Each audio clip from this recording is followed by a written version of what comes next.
Political दर्पण, पक्षकारिता नहीं सिर्फ पत्रकारिता।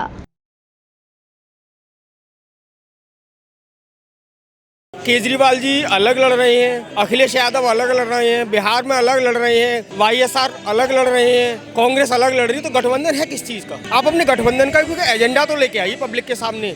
जैसे ही इलेक्शन खत्म हुए, राहुल गांधी कहाँ गए किसी को नहीं पता।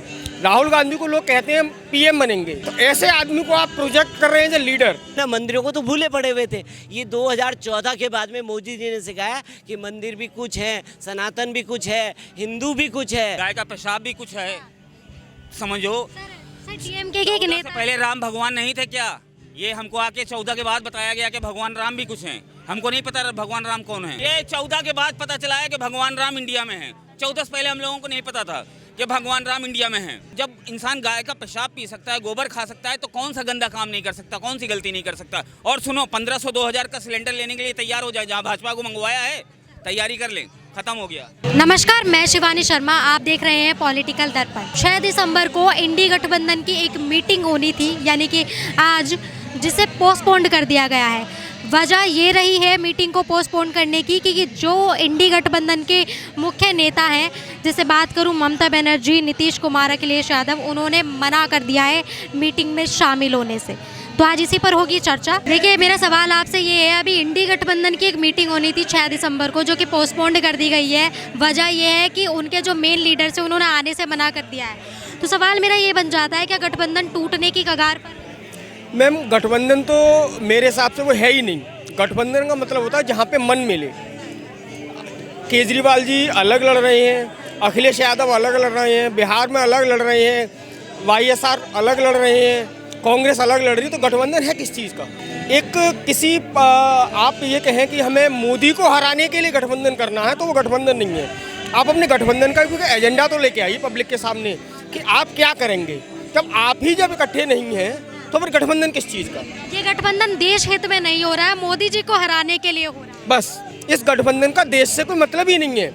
इनके जो सो कॉल्ड लीडर हैं, मेन जो हाईकमान बोलते हैं लोग, राहुल गांधी, आप देखिए, जैसे ही इलेक्शन खत्म हुए, राहुल गांधी कहाँ गए किसी को नहीं पता। राहुल गांधी को लोग कहते हैं पीएम बनेंगे।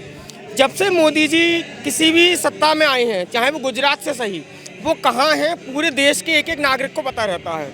आज राहुल गांधी कहाँ हैं आप बता सकती हैं? तो ऐसे आदमी को आप प्रोजेक्ट कर रहे हैं जो लीडर, उसको आप लोग ही एक्सेप्ट नहीं कर रहे हैं, तो फिर गठबंधन है किस चीज़ का? ये केवल बेवकूफ़ बनाने की बात है पब्लिक के लिए।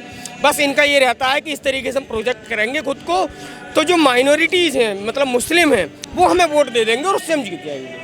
दोनों गठबंधन मिलके एक दूसरे को हराने की तैयारी में है और अपनी अपनी पार्टी को जीताने की पूरे हर संभव प्रयास कर रहे हैं। 2024 में लोकसभा के चुनाव हैं, तो आपको क्या लगता है जो गठबंधन मिला हुआ है, ये कितना सक्षम है बीजेपी को टक्कर देने? देखिए, ये गठबंधन बीजेपी को टक्कर देने में बिल्कुल असमर्थ है। असमर्थ बोलते हैं ना, उस तरह से है, क्योंकि इनमें जो है ना आपसी मतभेद है, और जब मतभेद होते हैं ना, तो ये आपस में एक हो ही नहीं सकते। ये खाली किस लिए एक हुए कि अपने भ्रष्टाचार को छुपाने के लिए सब पे ईडी और सीबीआई के छापे पड़ रहे हैं, तो इस वजह से एक हुए हैं ये। और ये इस एक होने का भी एक ही कारण है, खाली क्या है, सब चाहते हैं कि किसी तरह से हम बच जाएं, और कोई कहता है हम बच जाएं, और अपने बचाने के चक्कर में ये सबको लेके डूबेंगे। क्योंकि मोदी जी हैं, उनका एक ही नारा है, न मैं खाऊंगा न खाने दूंगा। तो ये चाहे ज़मीन में भी चले जाएंगे, ज़मीन से भी निकाल करके इनको लेके आएंगे। और वो इनका जरूर, इनकी जो जितने भी इन्होंने घोटाले करे ना, इस देश में रहना है तो घोटाले बंद करने पड़ेंगे। देश के लोगों के बारे में सोचना पड़ेगा, देश कैसे विकसित हो, देश कैसे आगे बढ़े, उसके बारे में जो पार्टी सोचेगी उसी का विकास होगा। आपने अभी देख लिया उदाहरण कि 3 राज्यों में जो आ गई, मध्य प्रदेश, छत्तीसगढ़ और आपका राजस्थान के एक विधायक हैं, उन्होंने अभी जैसे ये जीत हासिल की है वहाँ पर, तो उन्होंने फटाफट से कॉल पे आदेश दिया है कि जितने भी मीट की दुकानें हैं वो सब बंद करा दी जाए सड़क पे। इस पर क्या कहेंगे? अच्छा ये निर्णय लिया है। देखिए, निर्णय ऐसा है, देखिए उन्होंने कहा कि ये मंदिर के पास में जो है मीट की दुकानें नहीं होनी चाहिए, और वैसे भी नहीं होनी चाहिए। देखो, कोई धार्मिक जगह है और आप अगर मीट लटका पड़ा हो, सजावट की तरह से सजा के रखा हो, तो अच्छा नहीं लगता ना। हम धार्मिक मंदिर में जा रहे हैं और मंदिर में पूजा पाठ होती है, और आपका मन पहले से ही खराब हो जाए, मंदिर में जाने से पहले खराब हो जाए, तो आपको अच्छा नहीं लगता। मान लीजिए लेडीज जाती है मंदिर और उनको उसको देख करके उल्टी होने लग जाए तो बड़ा खराब लगता है। तो हिंदुओं की भावनाओं को ठेस पहुंचा। बिल्कुल, ये इंडियन अलायंस का मुद्दा ही यही है कि हिंदुओं की भावनाओं को कैसे ठेस पहुंचाई जाए, इनको कैसे जातियों में बांटा जाए। देखिए 3 राज्यों में अभी बीजेपी ने बहुमत हासिल की है, तो उसके बाद से डीएमके नेता का एक बयान सामने आ रहा है कि जिन राज्यों में हिंदू राज्यों में ही बीजेपी जीती है और गोमूत्र राज्यों में बीजेपी जीती है, क्या कहेंगे? देखिए, इनको गौमूत्र की अहमियत ही नहीं पता। इससे गौमूत्र से इनके ही एक जॉर्ज फर्नांडिस की ऐसे कुछ नेता थे, उनका कैंसर खत्म हो गया था गौमूत्र पीने की वजह से। आपने देखा होगा एक पहले प्रधानमंत्री थे, उनको भी गौमूत्र से फायदा हो। गौमूत्र बहुत पवित्र होता है मैम, और कई दवाइयों का काम करता है गौमूत्र, उनको पता ही नहीं है। वो साउथ में हैं, और ये मैं शंकराचार्य जी देख लीजिए, साउथ से आए थे शंकराचार्य जी, और पूरे सनातन का जो विस्तार करने वालों में शंकराचार्य का नाम है। पर साउथ के लोगों को कि ये जो अलायंस बना हुआ है ना, इन्होंने हमेशा एक स्टेप दे दिया लिख करके कि आपने ऐसे बोलना है, सनातन पे चोट करनी है, और उसी सनातन पे चोट करने का नतीजा है आज ये 3 रोज़ आपने हाथों से गंवा दी। आप देखिए छत्तीसगढ़ में बनने वाली सरकार थी, वहाँ पे भी हार गए। तो ये इनकी इम्पोर्टेंस पता चलती है कि जहाँ इन्होंने सनातन पे चोट करी है, यहाँ इनको नुकसान ही हुआ। ये पहले वाला टाइम ख़त्म हो गया कि पहले मस्जिदों में जाते थे, मदरसों में जाते थे, है ना, मंदिरों को तो भूले पड़े हुए थे। ये 2014 के बाद में मोदी जी ने सिखाया कि मंदिर भी कुछ है, सनातन भी कुछ है, हिंदू भी कुछ है, गोबर भी कुछ है, हैं तो गाय का पेशाब भी कुछ है, समझो। सर डीएमके के नेता पहले राम भगवान नहीं थे क्या? ये हमको आके 14 के बाद बताया गया कि भगवान राम भी कुछ हैं। हमको नहीं पता भगवान राम कौन है। ये 14 के बाद पता चला है कि भगवान राम इंडिया में है। 14 से पहले हम लोगों को नहीं पता था कि भगवान राम इंडिया में है।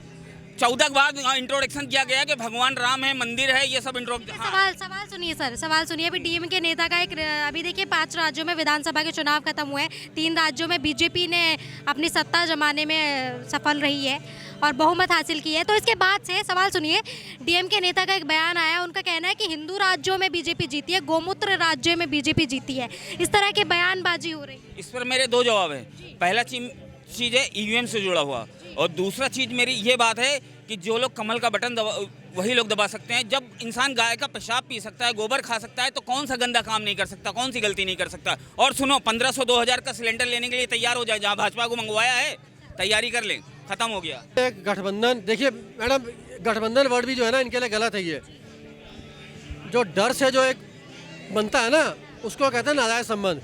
तो नाजायज संबंध बना, ये गठबंधन नहीं है। ये अखिलेश कह रहा है मुझे पता नहीं है, ममता कह रही मुझे पता नहीं है। ममता बनर्जी का तो कहना है कि सूचित नहीं किया गया। बाकी जो नेता हैं उनका क्या कहना है? झारखंड के मुख्यमंत्री हेमंत सोरेन ने भी आने से इनकार किया। भाई इनको पता है ना कि इनको अब रुचि नहीं है गठबंधन, इनसे गठबंधन, इनको पता है, इससे कोई उम्मीद नहीं। इनको पता है कि ये जो इंडी अलायंस बना है ये डूबती नहीं है, टाइटैनिक डूब चुकी है। ये जिस टाइम ये बना था उस समय 26 बंदे थे। मीटिंग दिल्ली में हुई, सभी आए थे। बेंगलोर में हुई, 2 बंदे गायब हो गए। मुंबई में आए, 3 बंदे गायब हो गए। तो अब दिल्ली में होनी थी, 3-4 बंदे और गायब हो गए। तो ultimately end of the period 20 party थी सर, 2 पार्टियां और जुड़ी, 28 दल है। मैडम 28 नहीं है, इसमें 4 बंदे बाहर भी निकले हैं, और 24 आते आते 2-4 बंदे। क्या ये गठबंधन टिक पाएगा फिर बीजेपी को टक्कर देने के लिए इस बार चुनाव?